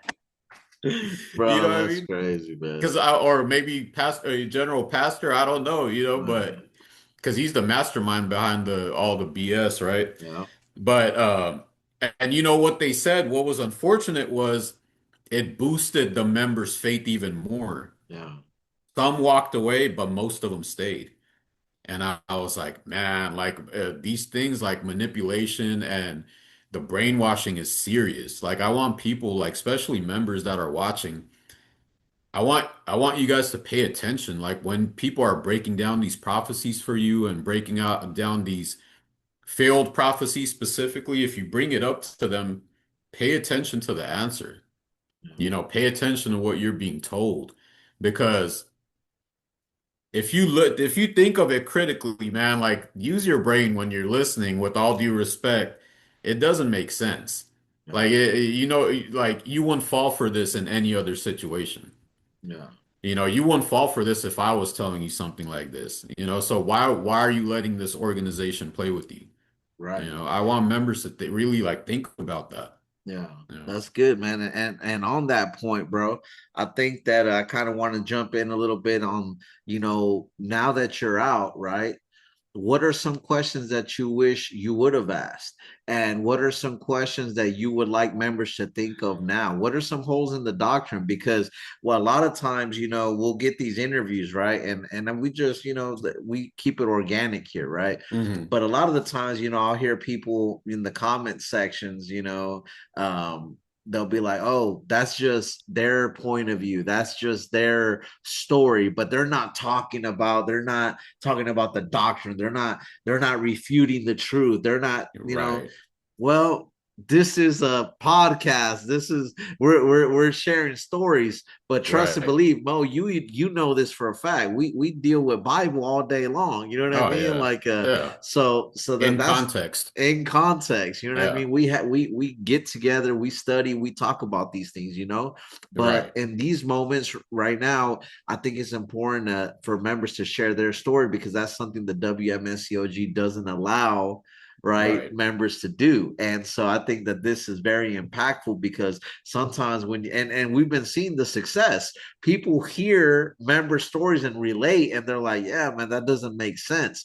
But Right. to those who have that type of mindset, I want you to bring some stuff out, Mo, because Yeah. I think you've done some homework, man. So like, Yeah. what are some questions, you know, that you'd like to throw out there maybe for members, or just some thoughts that you might have, something that they can look at, you know what I mean, that Yeah. they can examine for themselves so that they can see the holes in the doctrine. Yeah, no, there's actually now there's more information available than ever, right? You have documentaries, you have long articles. One of the main things, well, there was a lot of stuff, but one of the main things that got to me and my wife, for example, was Herbert Armstrong, right? So when I looked this guy up, and I found him originally on the examining site, and I kind of dug deeper Yes. and watched documentaries and different things. And I started realizing this guy, he started keeping the Sabbath in the 1920s along with all the feasts, right? Yeah. Not only that, but he had an explanation for what each feast meant symbolically in our time, in Yeah. the New Testament time. And guess what? It's the same exact explanation that WMSCOG uses, Yeah. right? For the most part. Yeah. Not only that, it was either him or his followers that were calling him the Elijah, right? Like the prophetical Elijah that's supposed to come before the great and dreadful day of the Lord, right? Yeah. Guess what ahnsahnghong did? A lot of members don't know this, but ahnsahnghong claimed to be the last Elijah as well. But you don't know this because it's been deleted out of Mystery of God in the Spring of the Water of Life. This was actually mentioned in that book. A lot of people don't know that the original Green Book, for those don't know, it's called The Mystery of God in the Spring of the Water of Life. This is the original. Yeah. This has 38 chapters, right? The copy we have today as members has 35. Yeah. So what's missing, right? You have 3 chapters worth of information that is missing. Yeah. In those 3 chapters, you have prophecies about the world ending in 1988. You have him saying that he's going to ascend alive with the 144,000 as the prophetical Elijah in 1988. So much info that they completely took out once the prophecy failed, you know. So members don't know this, but if you are willing to look, it's available. Yeah. It's out there for you. It's out there for you. I would definitely encourage people to look. If you don't want to look at stuff about WMSCOG because it makes you uncomfortable, don't. Start by looking at cults. What are the characteristics of cults? What type of mind control tactics do cults use? You Yeah. know what I mean? Look at this type of stuff and you'll start to pick up really quick on what's being done to you mentally. Yeah. You know? I would recommend, to your point, bro. I would something that like really helped me out. One of my heroes, bro, Walter Martin. He has Mm, he has this series called Kingdom of the Cults. hmm. And like this guy, man, he's operating decades ago before the internet. So Yeah. like he didn't have, like, nowadays, bro, like we're blessed, bro, because Yeah. I mean, we need any type of information on any type of It's out cult, there. it's there. We just did a little at Yeah. the palm of your hands, you know what I'm Right. saying? It's But out there. in the time of Walter Martin, bro, these cults were coming up. He knew they were cults, but there was no information out there. Right. So he Right. went to these cults and he did the dirty work. Like he got to hear firsthand, you know what I mean? And Right. like through studying, bro, like he began to like write books to break down the doctrine, and he would like do these, on radio shows where he's breaking down the cults, and he has Right. this series, and you can look this up on YouTube. Walter Martin, Kingdom of the Cults. Yeah, Obviously, I'm gonna have World to Mission check that Society out wasn't too. around, in the States during that time. But I Yeah. think that, if WMSCOG members, you wouldn't have to feel intimidated to watch that, because it's not talking about the WMSCOG. But I think if you watch that, Yeah. it'll kind of open your mind, and kind of you'll see what we're talking about when we're talking Yeah. about the similarities in the cults. Yeah. There's a lot out there, man. Like even with Herbert Armstrong, right? If he's been doing all this, if he's been keeping all these feasts, the Sabbath, Passover, foot washing ceremony, the complete package, right? Yeah, If he's been doing this since the 20s, Ahnsahnghong was a child at this time, yeah, you know. But the way they present it to us is, well, the truth has been abolished. It was abolished for 1600 years, and he's the only one that restored it, yeah, right? yeah, So if these feasts and Sabbath and everything has been going on since the 1920s, what exactly was restored, yeah, right? I want members to think about that, because when I brought it up to my wife, it hit her hard. yeah, Because she used to, the way she used to preach is we're in the church that the root of David established. yeah, Right? Like that's how she always understood it. That's how she told people. The root of David is the one who can unseal the seven thunders. He can unseal the Bible, and that's the church we're in, yeah, right? But what is the root of David supposed to do? Unseal, according to WMSCOG's doctrine, he's supposed to bring back the feast, the Passover, the way to salvation, right? yeah, But her question was, if that has already happened in the 20s, then what's going on? Who's the root of David then? yeah, Right? She brought this up to her group leader, and her group leader said, "Do you want to study about it?" Like they always do, right? Like, yeah, do you yeah, want the leader? Let's keep it in house. Just you give you repeatedly just indoctrinate you, right? yeah, So my wife was like, "No," because I'm afraid it's gonna push me further. I'm gonna yeah, hear some BS and I'm not gonna like it. yeah, So when she did that education, sorry, I'm kind of jumping ahead, but when she did that education, she said the leader started off going like, "Well, we've heard about this already, right? Like this is what he's telling the group." And no one's heard about this, bro. I've been there for 8 years. My wife's been there for 13. She said, "I've never heard of that name before." yeah, Right? And there's a reason why, as we can see, right? yeah, But he brought it up to the congregation, like, well, brothers and sisters, we've heard about this already before, right? Like Herbert Armstrong. People, especially here in Bakersfield, they don't really like to speak up, right? yeah, So they're just like, I'm in, right? yeah, So the way he does it is, how do we recognize second coming Christ? And he's having the congregation say it. yeah, You know what I mean? He's not telling them how to recognize. He's having the congregation say it. How do we recognize them? And yeah, he's writing all this stuff on the board as they repeat. Nobody, again, going back to what we were talking about in the beginning, nobody wants to be that guy, right, right? Where you question or look like you're doubting. So yeah, everyone's participating. yeah, But my wife has a lot of experience with childcare, like actual childcare, how you talk to children. yeah, And she was saying one of the most impactful methods to teach children something is you have them tell you what the punishment is, for example, for not following a rule. yeah, So, guys, what happens if we don't do our classwork or eat our lunch on time? We go on timeout, like they're saying it. yeah, If they reaffirm it themselves, yeah, you don't have to do any of the work. You're embedding it, they're embedding it in their own brain. yeah, So she said she thought of that right away. She was like, it's kind of like they're dealing with us like children, yeah, because everyone's putting their hand up. Oh, you recognize them through this, through this, through that. yeah, And then she said she was sitting through it the whole time saying like, yeah, this is BS, you yeah, know. And then she went and talked to the elder in the office, and he told her like, "Oh yeah, did it make sense?" And she was like, she pretty much told him what I just told you is, this whole time I'm thinking like we're following the root of David. This yeah, guy pretty much restored what was gone for 1600 years, but this has been happening since the 1920s. These yeah, feasts, Sabbath, Passover have been kept since the 20s. yeah, and I guess he said, "Oh, I guess he tried to play it off like I'm not sure I'm really catching what you're saying, or you Yeah. must have heard about it before and forgot, or maybe you weren't there for this education." And she told him straight up, like, "I've been here 13 years and I've never heard of that before. Yeah. I've never heard of this man. I've never heard of any of this." And Yeah. thankfully, after that, she didn't go much longer. Yeah.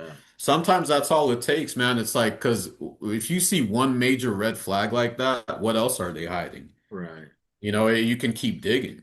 Yeah. So I want people to think about stuff like that. When they talk about Suin, for example, Yeah. they say Suin was a crazy lady, right? That stole Yeah. from father's bag.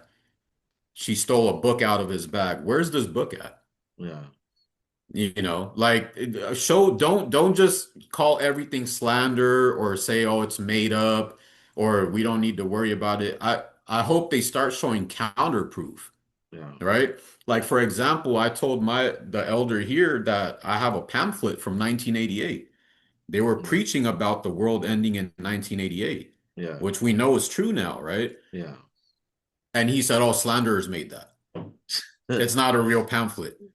Show me counter proof, right? Yeah. Oh, brother, that's not the real pamphlet. Here's the real pamphlet. Yeah. Look, this was manipulated. This is the real one from head office. Look, as you can see, it doesn't say the end of the world. That would have made me think, okay, cool. Like I'm the one tripping, right? They don't So, have any of that. well, let me mention something on that because that's a good point. This church, you can't even put a picture of a book that they have on a YouTube thumbnail without them copyright Right. striking you, right? So Right. they're super reactive. They have a whole internet team. I mean, just imagine, bro. The truth. Yeah. Would you imagine 2,000 years ago the early church having like a slander team? Like, Right. A mission bro, team. this is so stupid. Like, so Yeah. they have this whole thing, right? And they're constantly, checking all these, all everything that's being said about them online. If that pamphlet is fake, why wouldn't they be suing them, right? For Exactly. defamation, for whatever, because they know it's true. They were Exactly. handing this stuff out. You know what I mean? Right. Like, Right. so it's just crazy, man. It's kind of like, they make everybody seem crazy, like Yeah. 1988, 2000, 2012, 15. But the people who were there, we've already had people speaking out about Right. all those dates. Like they Yeah. can deny it all they want, but that's what was said. That's what they Yeah. was being taught. And the way we know that it's true is because, well, here in the Midwest, we had educations about them trying to justify why father had predicted 1988. So they're not Right. denying he said it. They're just trying to say They're why he justifying said it. it. You know what I'm Yeah. saying? And Yeah. that's just how they are, bro. That's how the It's Colts just, roll. yeah, it's just damage control, repeated damage control, right? Yeah. 2012, same thing. We're in contact with the overseer that's no longer with the church either. Yeah. And she was saying 2012 was a real thing.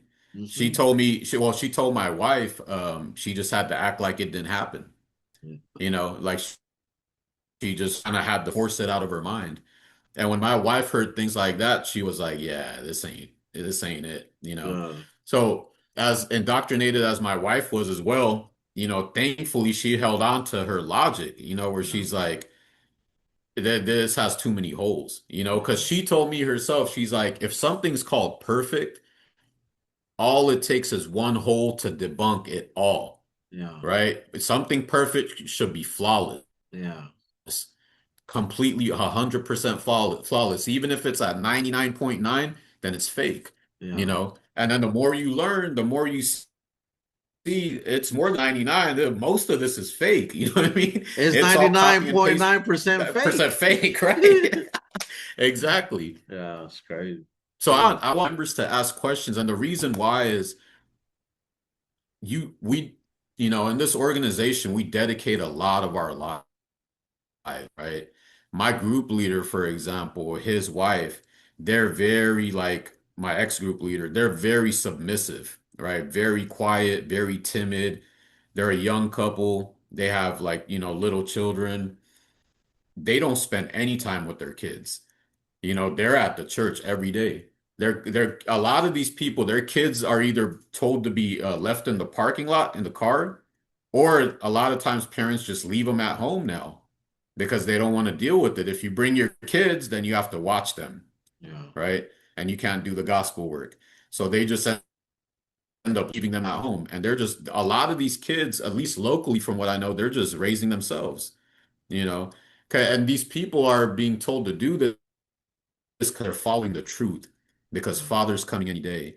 So I would encourage people to stop and like hit the brakes for a minute and think like, I'm dedicating most of my life to this. Let me take a look and see if this is real. Yeah. You know, am I doing the right thing? Let me double check. You don't got to leave right away, you know, but do some research, because information control is a real thing, man. If you only hear my side of the story, you're gonna, and you eventually just see it as the truth. That's all you're gonna think, right? That's all you're gonna know. But there's two sides to every story, right? You have the prosecution and you have the defendant in court. Imagine if the judge just listened to the defendant's side and said, "Okay, I came up with a judgment." It doesn't work that way, right? Right. Every side has two stories. Yeah. So I want people to ask these type of questions for your own safety, for your own good, you Yeah. know? Yeah, man. So No, that's good, bro. You brought us some good points. I hope the members do their research. And even when it comes to the doctrine, like if they have doctrinal questions, man, they can yeah. hit any of us up. Like there's answers to these questions, man. I mean, There's a I've done lot of videos answers. before Yeah. on Great Light Studios, but like everything that you can think of from when it comes to the secret of forgiveness of sins, there's biblical answers to show that we're not angels from heaven who were kicked out. The Right. Bible doesn't talk about that. There we need to read Proverbs 8, Job 38 in context and understand what they're actually communicating, right? And Right. you know, the Passover, how it was never lost, right? And you brought up a good Yeah. case about Herbert Armstrong.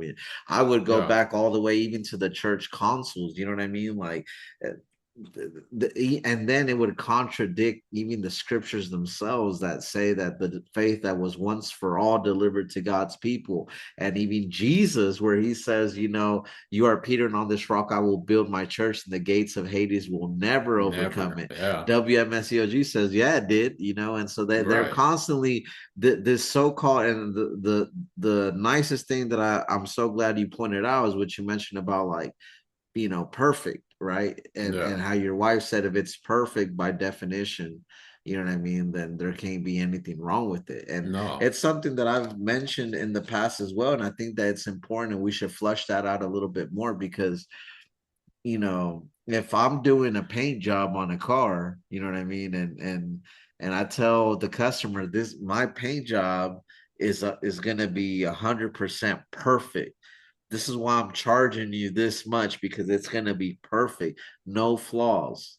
Right. And then, you know, you get it back with orange peel, you know, the colors ain't matching, you know what I mean? Like, so one side's already flaking, you know, I done Yeah. sprayed a cut there. I sprayed the panel. There's some mosquitoes and then some Yeah. flies that got stuck in the paint, you know, and I give it to the customer like that. And they're like, hey, this isn't perfect. You know what I mean? Right. And so basically what I'm saying is, you know, WMSCOG members, if if you guys claim that this church is the perfect truth, then by definition, perfect means there can be nothing wrong with it, right? Nothing wrong with their truth. But it doesn't take that much to just peel a little bit back to see that there's holes everywhere when it comes Yeah. to the doctrine, the history, the fruits that are displayed by the people of this church. Yeah. Like just everything in general is crooked. There's a And lot. like if you don't take the time to do this, if you believe in God, you need to believe that the Bible says test the spirits to see if they're of God. And you shouldn't be afraid to, you know, God gave you a mind to think. You know what I mean? So Hmm. use it.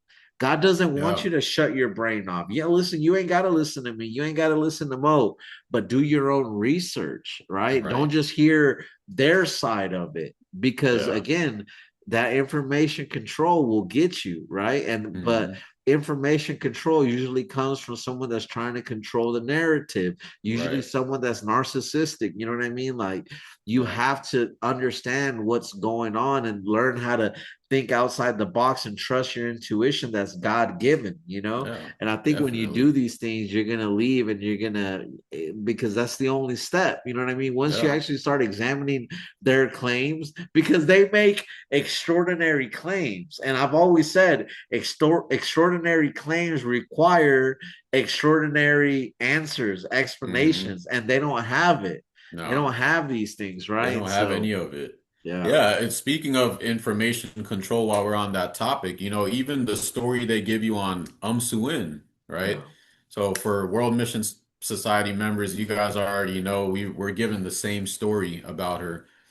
We're told it was some crazy lady that stole a book out of his bag and copied his notes, right? Yeah.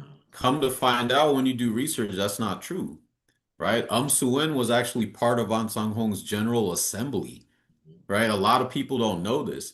She was writing books, she was writing sermons. I believe she was on payroll too, right? Yeah. Like she was heavily involved in the church. Yeah. And his original church was not called World Mission Society Church of God. It was Church of God Jesus' Witnesses, Yeah. right? That's the church she was a part of. A lot of people don't know she herself wrote a book Yeah. called God Who Came in the Flesh, right? Between Yeah. 1977 and 1978. You'd be surprised to see the subjects she covers in that book, Yeah. right? Including the Order of Melchizedek, Yeah. King David. Coming There's on the one clouds. coming on the clouds, first coming Jesus and second coming Jesus. She talks about there's one similar to God Who Built Zion. There's so many subjects in there that the World Mission Society uses today. Yeah. And the thing is this, An Song Hong, supposedly they say he wrote a book, speaking against her, like pretty much debunking whatever she was saying.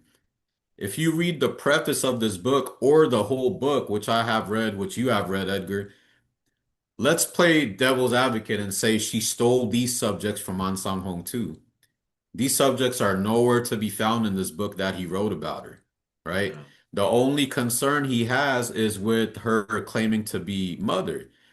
And he doesn't have a concern with her. Not only does he have a concern with her claiming to be mother, he's against the whole idea in general, right?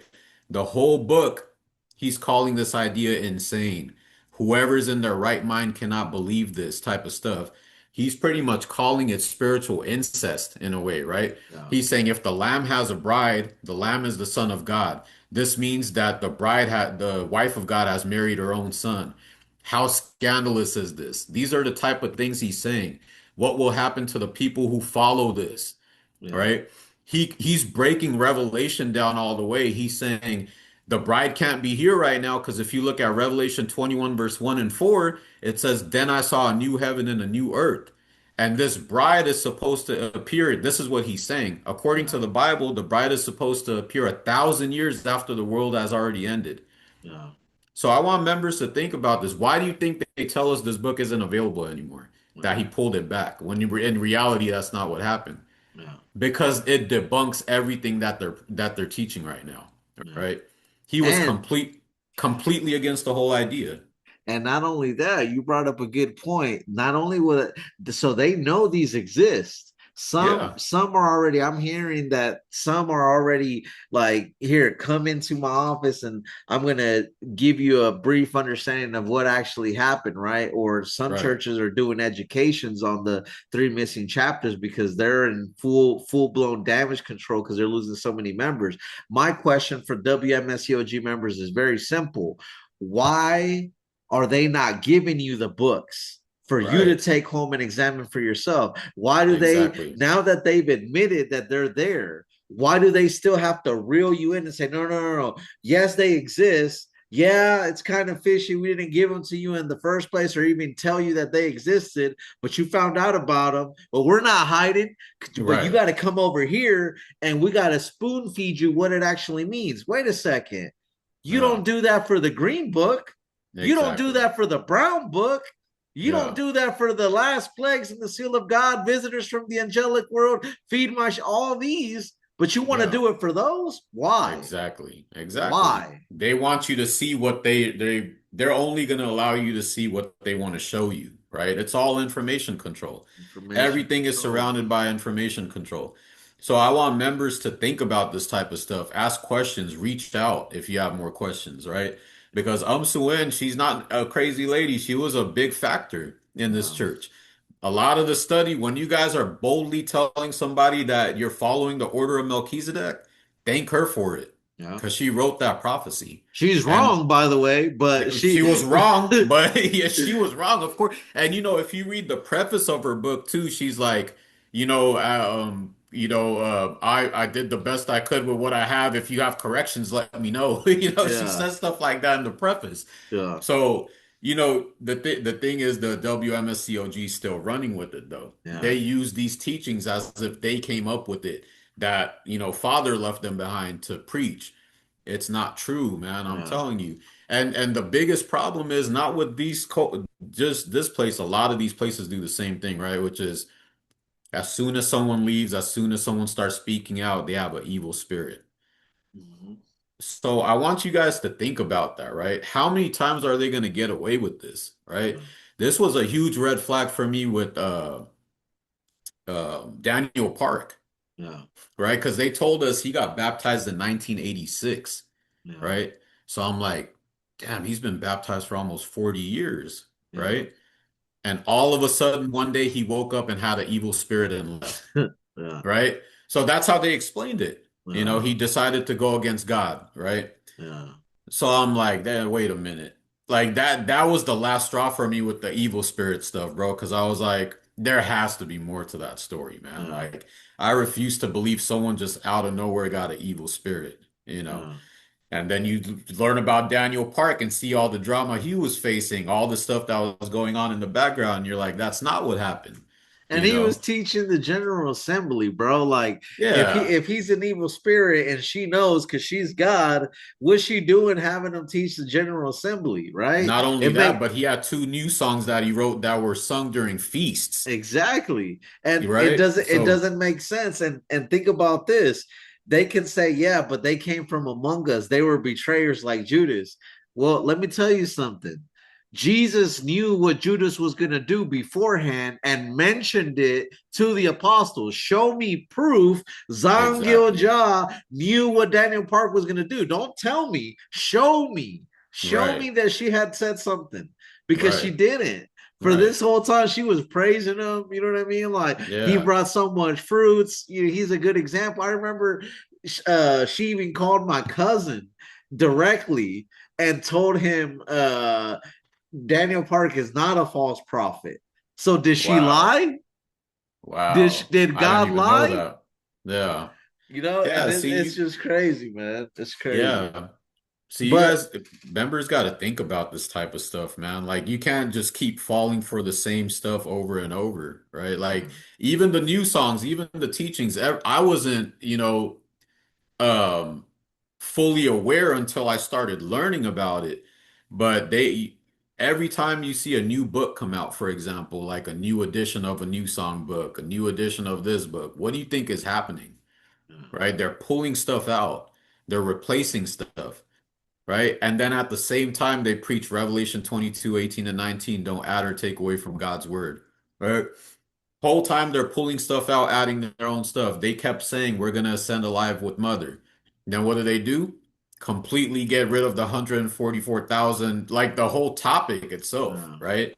And you don't notice it because we kept saying, my wife was telling me too, she used to say they used to joke about the 144,000. Like if someone didn't get something, like they would say, oh, it's probably only for the 144,000 to understand. Like it was like a little slick joke they used to tell each other. yeah, But now they don't even mention that anymore. yeah, There's no concept of 144,000. All the new songs that mention Ascending Alive with Mother are gone, right? yeah, So when you guys first heard this, and now you're hearing, well, she might pass away, and I don't wish death on anyone, right? But eventually she has to pass away like all of us do. yeah, When she passes away and doesn't take you, what then what? yeah, What's going to be the end goal? What's going to be the mission? Because yeah, right now, we used to always pray like, let's end mother suffering and go back home or yeah, take her back home. yeah. But if she passes away, then what? No, What's going to be the end goal? Is it to take General Pastor home? Like what's it going to be? You know what I mean? What does it switch to? no, Right? So people need to think about this in these situations and these type of organizations, the goalpost keeps moving. no, It never stays in the same spot. It'll keep moving. Because if it stays in the same spot, you're going to get closer to the finish line. The no, closer you get, you're going to get comfortable. And no, that's the last thing they want. They don't want you to get comfortable. If no, you get comfortable, the work slows down. no. All right. So I want people to, really pay attention to this type of stuff. No, that's good, man. That's good, bro. So let's get to the best part of your story, bro. Like, how'd Yeah. you end up leaving, man? Take me through that. Yeah. So, man. So it all started, to be honest, man, it all started in 2025 after the last and greatest day of the feast, right? Right after we had a third day worship, like that following Tuesday. And the sermon revolved around doing gospel work, preaching, right? No, And there was a specific verse that was used, which was like Judges, I think it was Judges chapter 5, verse 23.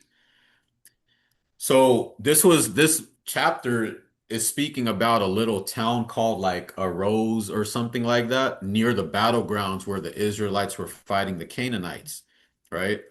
This town decided not to help the Israelites in their battle against the Canaanites, right? But for that reason, God said, "Cursed be this town, cursed be these people because they didn't come to help God." no, Right? So this verse was used in this sermon, and it was pretty much used but to say, well, why is God cursing these people? Is because they didn't help God, right? no, How do we help God in our time? By preaching, no. right? So if we don't preach, we'll be cursed, Mm, right? Pretty much that was like, long story short, that was the whole idea. yeah, And at this time, I'm already reading the whole shebang, bro. Like, I'm not just yeah. reading the verse, I'm reading top to bottom. So I'm like, man, like in my head, I was like, this is some BS, right? Yeah. So just for my own sake, just to be more confident and clear, I come home. I ended up going preaching after that, like everybody else did, because we were in the festival. But after that, I came home and read it all in context, like the whole chapter, and I was like, yeah, there's something wrong here. Yeah, Because at this point, I'm like, they're abusing the Bible for their own, pretty much for their own goals, for their own work, right? yeah, They're pretty much picking and choosing whatever verse will scare people the most and using that to their advantage. Because after that sermon, I remember the look on members' faces where they're like, "Oh man, like I don't want to be cursed." Like we're all rushing out in a hurry, catching everybody at Walmart and Target, you know. yeah, And my main thing was this: it wasn't even the verse or the way they used it out of context. My main thing was we just got done with the last and greatest day, right? yeah, There should be some sense of relief, yeah, some sense of peace, right? We kept 5 a.m.s, 8 p.m.s, kept all the weekly stuff, went preaching in the middle, did all the preparation days, and came out. Think like, from that point of view, it's like, thank God we came out successful, right? Like we yeah, completed everything. There should be some type of like, well, give your guys, you guys give yourself a pat on the back or a round of applause, like brothers and sisters, you did great. yeah, No, because if they do that, you get comfortable, yeah, right? So that was my main thing was right after the last and greatest day, instead of feeling peace, we were hit with, no, wait, it's not over. Like you're gonna be cursed if you don't go right, preaching, right? So yeah, it's like it never ends, right? And by this time, I had already seen your video where you said like you never feel any peace in the World mm, Mission Society, right? Like there's never any peace. No matter how much you do in your soul, like in your heart, you're never gonna feel like you're good. yeah, And that came to my mind too. And I'm like, man, like that's true. Because it's like, what happens now? It's like, okay, we did the feast. How many times are we gonna do the feast again and be fed the same fear-mongering message, right? yeah, The goalpost just keeps moving. Then I started really digging in. I started digging in and I found Herbert Armstrong. I found the 1988 pamphlets, the 2012 pamphlets, the lawsuit from 2004 where World Mission Society was found guilty for preaching about 1988, 99, and 2012. All the documents and books they hide from us, they're not hard to find. Yeah. When I started and when I'm researching, I'm still thinking of it from a staff of Moses point of view, Yeah, right? yeah, I'm trying yeah. to combat it, bro. Like I'm trying to say, but wait, what about this? Like I'm thinking of it from their point of view, Yeah. and it just wasn't sticking, bro. I was like, this is what I tell people now is you can't deny legitimate proof. You can't deny tangible proof. Yeah. If you are, then you just don't want to see it. You just don't want to believe it. Yeah. So it came to a point, bro, to be honest, and I mean the world's gonna hear this, but when I finally realized, like, damn, I'm like, this is a cult, I honestly cried. To be honest, man, like I had a emotional moment where I was like, dang, like I got played, Yeah. and my family got played. So it was tough, bro, because it came to the point where I was like, I can't do this anymore, right? Because I want to say first couple days, like I was going after I realized everything and was convinced that it's false. I kept going for the sake of my wife and kids, just to keep the peace. Yeah. Then it finally came to a point where I think we met like on a Monday Yeah. and we had a conversation or whatever, and I was like, yeah. The next day was third day, and I was like, yeah, I Yeah. can't do it. That same day, bro, I told my wife and I was like, this ain't it. Like, this is not it. And I want members and like people in general to realize too, like, this stuff is not a game. Like, it's not a game to me. It's not a game to Edgar, to anybody else. We're not here for fun. We're not here to bash people or an organization, right? But the truth is the truth, right? Like, if you're being manipulated, if you're being played with, like, this is something you should take seriously, especially in an organization like this where you're told to dedicate your lives to it, right? Members don't buy houses. They don't focus on their careers. They don't focus on their children for this place. So you want to make sure you're doing the right thing, you know. Yeah. As a leader of the home, as a husband, as a father, I felt like even if these guys, my family doesn't want to roll with me, I have to stand for what is right. Yeah. And that's what I had to do. I told my wife, I was like, I have no problem with you participating, but uh, I can't do it anymore. And I had I had mentally went into this thinking I'm gonna get a divorce, because I know how serious the brainwashing is. I know how serious the fear mongering is, right? Yeah. Anyone that talks against the place is looked at as Satan. So I know what to expect. Yeah. But I want people to realize like this was a serious thing for me, right? I was ready to lose my family over this. That's how much not that's how much I was convinced, but that's how much evidence I have, How right? To much where I'm truth, like, how much truth matters. how much truth matters. I had to stand for what is right. And even if unfortunately if it meant I had to lose my family, then so be it. But I couldn't do it anymore. Right? So this is a serious thing. It's not that one day I just woke up and said, man, like, I don't feel like going preaching anymore. I'm becoming, I just want to be lazy or, hang out with my kids. It has nothing to do with the work. It has nothing to do with the money, none of that. Because till this day, I tell my wife, if this is what true God wanted for us to preach every day and stand in dark parking lots and leave our children at home, so be it. Yeah. Right? If this is how true God operates, then fine. The problem is it's not. It's not Right. true God, right? From all the evidence we can see this that it's not. Yeah. That's the main problem. Yeah. So that happened and then after that, bro, like my wife, she was still going, but thankfully she realized like, oh, he's not playing around. Yeah. It's not an evil spirit like he found something. Yeah.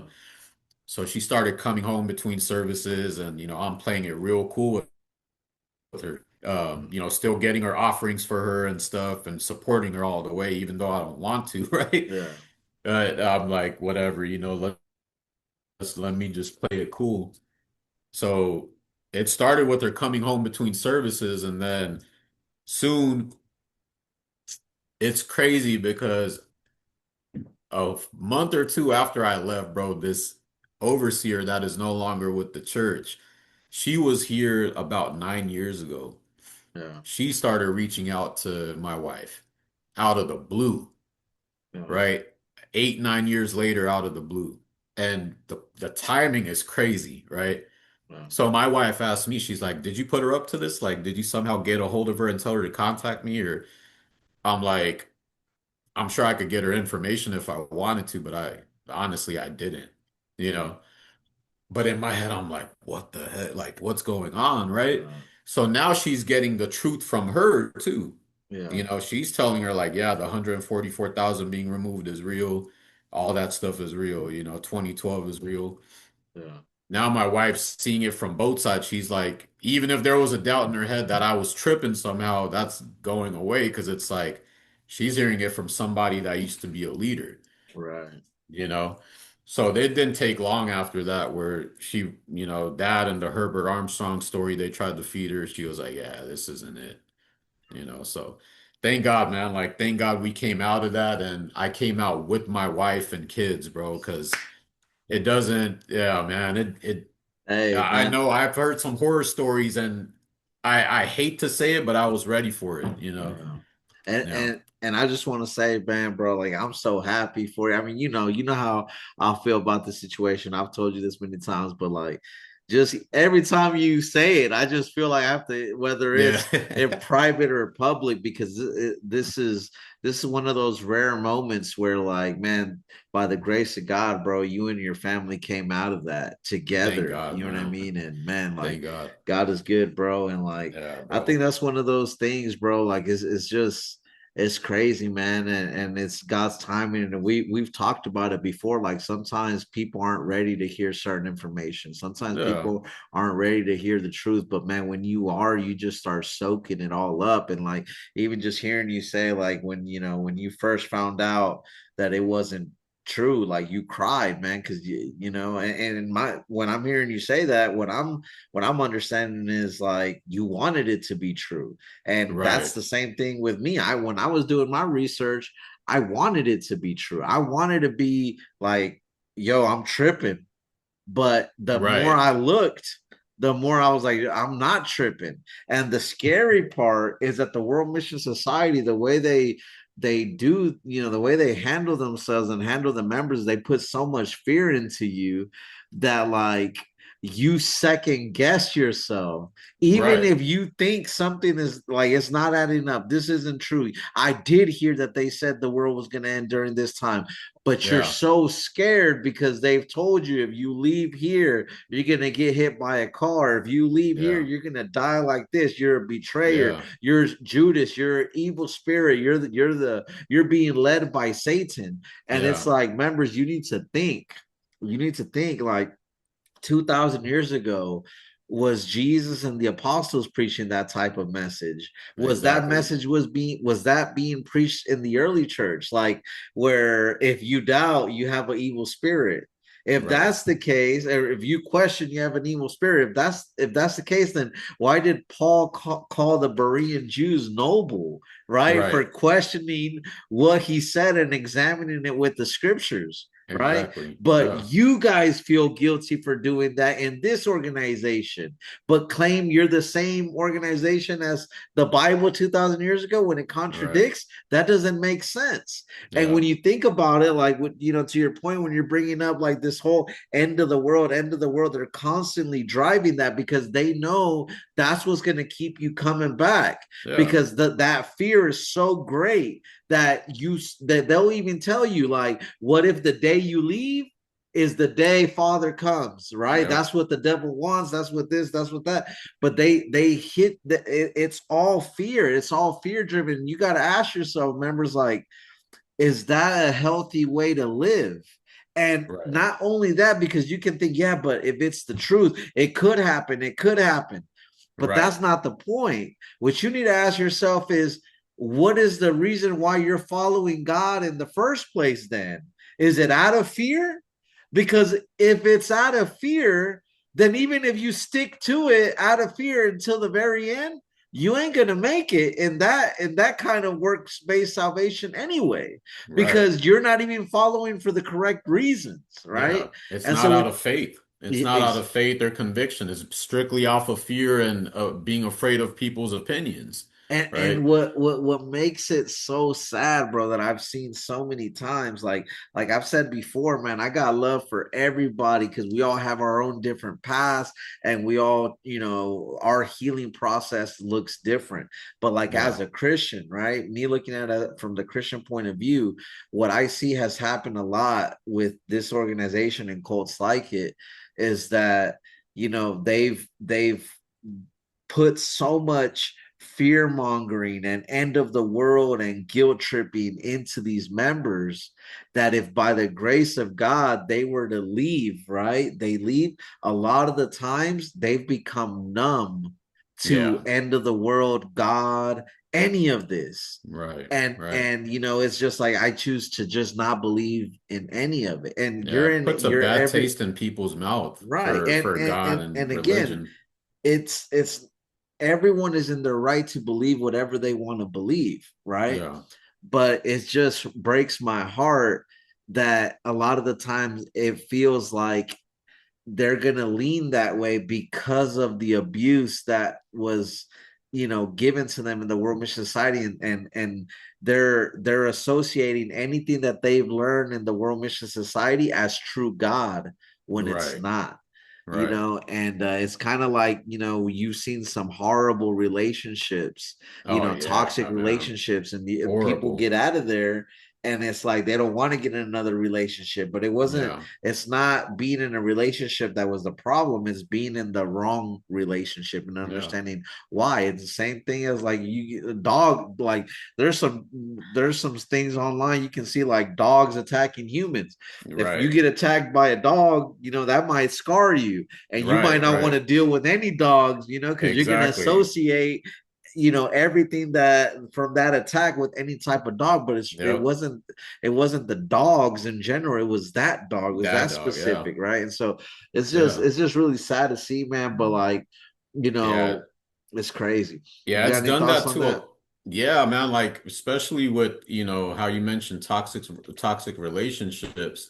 I feel like outside of toxic relationships being church already, the church atmosphere creates a lot of those relationships too, Yeah, right? Not only between man and woman, but between family members as well. When you're seen as somebody that's speaking against the quote unquote truth, right? yeah, You're looked at as an evil spirit. You're looked at who, failed the mission and whatnot. And that's broken up a lot of families, you know. So instead of these people saying, well, let's see what my brother or my cousin is talking about. Why do they feel like this? Let me check it out. Instead of saying that, they're so driven by fear, right? That they just say, oh, I'm going to push this person away. I'm going to divorce them or block them or cast them out and, just get rid of it. yeah, That's not the healthy way to go about things, right? Because my wife has a cousin like that who's in the yeah, church. So my wife's cousin, she actually came out here from Vegas, escaping a abusive relationship, right? yeah, When she came here to Bakersfield, no one wanted to take her, right? Her mom didn't take her in. She said, I don't got the time or the space. Her family members said no, so she ended up coming to me and my wife's place, right? And me and my wife took her in yeah, because she has two little kids and she's escaping a, bad situation. We took her in, and then when eventually we moved out of there, when we moved out, my wife left that place to her, yeah, right? So now she has a place to stay, even though we're leaving. yeah, She lived in that place for probably like 8 years or whatever, right? Now that we're gone, right? That at this point, her cousin, she's a leader now in the church, like a unit leader. yeah. So guess what she did? She blocked my wife. And Wow, then she told the kids like not to talk to my kids and different stuff. And that's crazy. I'm thinking, imagine like doing that in, they call everyone Babylon and they're spiritually dead, right? Imagine how disrespectful and disloyal that is, right? Yeah, Imagine you like giving me a place to stay. I'm like, hey, bro, I got nowhere to go. Can you take me and my wife and kids in? Yeah. And 2 months around, I turn around and back on my feet and I end up blocking you. You Yeah. know, you would be like, this guy is disloyal, right? It doesn't mean it doesn't mean I gotta praise you every minute of the day, right? Yeah. We're not looking for a thank you every time we see you. Yeah. But the fact that you just blocked my wife out, like my wife is really hurt by that, Yeah. because that's her cousin. And the thing is, she had nowhere to go. Yeah. We took her in a situation like that. Now she's a leader, and now she's like, okay, like I'm not tired. And this is all while she's still living in the place that my wife provided for her. Yeah. You know? It's crazy, So bro, because there's a lot of situations like that in the yeah, church, and yeah, like you said, it's not that you're looking for the praise. It's just it hurts. It yeah, hurts no, when you see, because and your right. wife know that the church wouldn't do the same for her, No, exactly. right? The thing is, if she had an issue like that right now, God forbid, or any type of issue, what are they going to tell her? They're not going to tell her to move on to the church grounds. They're No. going to say, well, you can keep home service until you figure your physical situation out, Yeah. right? They'll push her out, Yeah. right? The main thing I'm trying to make with the main point I'm trying to make with this specific situation is this is what this organization turns people into, Yeah. right? It's the same as behaving like an animal, Yeah. right? You have no conscience, you have no idea of right and wrong. She didn't even think for a second, like, wait a minute, forget me, right? But she didn't even think I'm gonna block my cousin that helped me during the toughest time of my life. You know, she didn't think about that because the church is so toxic, Yeah. right? It's so unhealthy that they put this in it, all right? Yeah. Get rid of her. Like, don't talk to her anymore. She's an evil spirit, you know? So there's many things like that, man. They call, when my wife was pregnant last year, and my wife that the baby was an attack from Satan. Crazy. Yeah. So, I bring that up to say, they always say, oh, we don't promote abortions, we don't encourage abortions, right? Yeah. But it made me think of something Ron said in his first interview. Remember, he said it's not what they always say sometimes, right? So the Quantanim isn't telling her to get an abortion, right? Yeah. All she's saying is the baby is an attack from Satan. Now, think about if my wife was one of those timid, like real shook up, full of fear members, right? What would she think? Oh my God, I got Satan in my stomach. I'm being attacked by Satan. I need to get rid of this baby, Yeah. right? Yeah. That's what they're looking for, right? Yeah.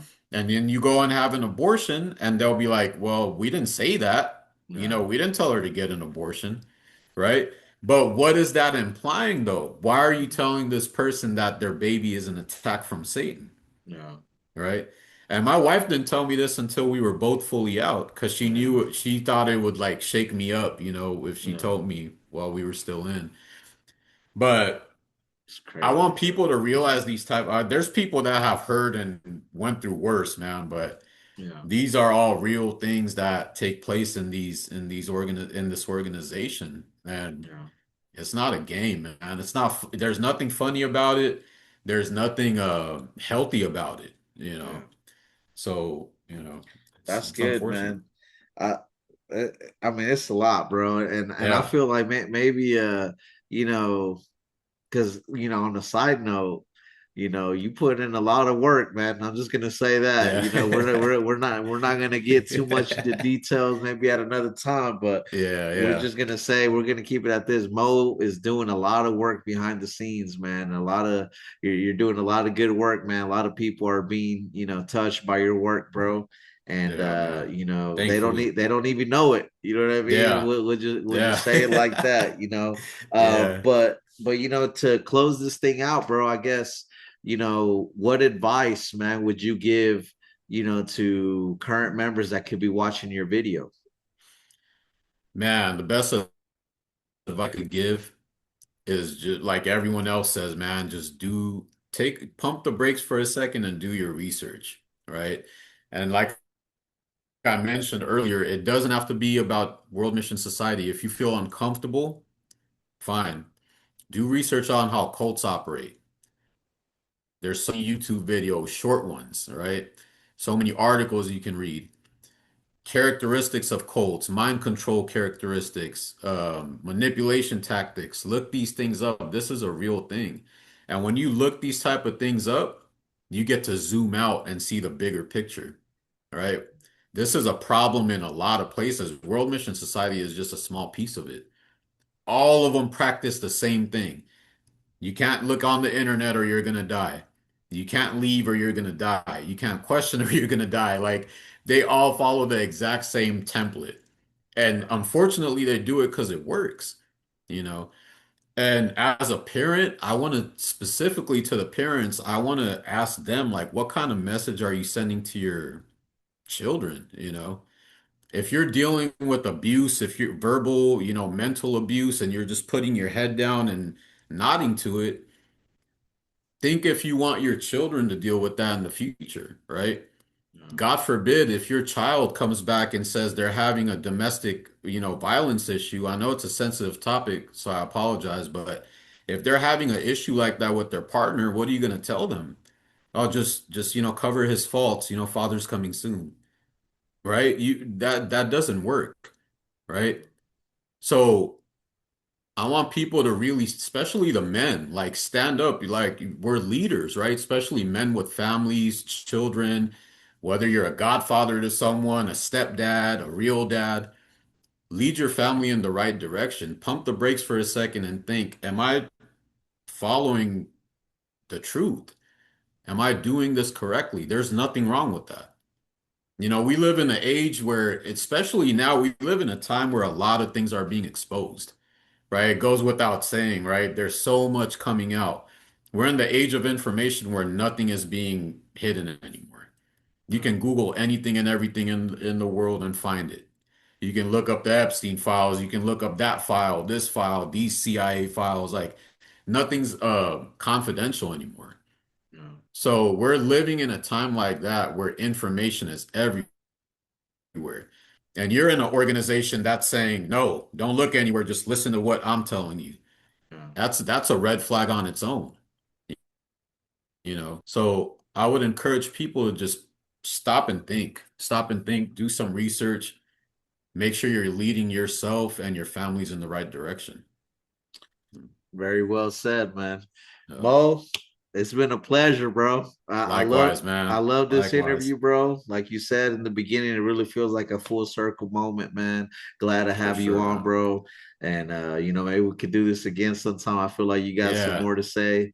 I got a lot more to say, man. We got to do a part 2 for sure. For sure, man. Yeah, we'd love to have you on, bro. I already know this is gonna do a lot. This is gonna bring a lot of people out, man. I have a good feeling, and let's see what happens, man. And to everybody that stayed down for the channel, just keep riding with us. I've been taking a little break, but keep hitting me up if you guys want to share your story, if you guys have questions, if you just want to talk, we're here. This ex-member community is growing. It's gonna only gonna go up from here. So that being said, thanks everybody for watching another episode of Defusing the WMSCOG. We're out. Other way, I'm only asking for guidance, so I am not led astray. Had some people in the church say they love me, then left me broken. Hypocrisy at its highest. By the fruit you will know them. I ain't saying that I'm perfect. I've had some people I've hurt and some bridges that I left burning. It took me some time to grow up, but who I am today can't be compared to the past me. There's life inside his word as you pay for us.